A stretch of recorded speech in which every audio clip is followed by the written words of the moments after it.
અંતિમ યાત્રામાં મારા બંને હાથ કફનની બહાર રાખજો.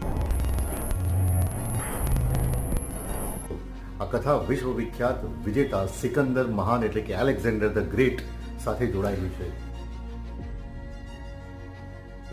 ઈસવીસન પૂર્વે 356માં મેસેડોનિયાના પેલા શહેરમાં તેનો જન્મ થયો હતો. તેના પિતા રાજા ફિલિપ દ્વિતીય અને ગુરુ એરિસ્ટોટલ હતા. એલેક્ઝાન્ડર માત્ર 20 વર્ષની ઉંમરે રાજા બને છે. પછી ગ્રીસ, ઇજિપ્ત, પર્શિયન સામ્રાજ્ય તથા એશિયાના વિશાળ દેશો પણ જીતી લે છે.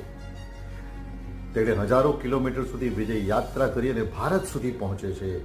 ત્યારે ઈસવીસન પૂર્વે 326માં રાજા પોરસ સાથે ઝેલમ નદી કિનારે યુદ્ધ થાય છે.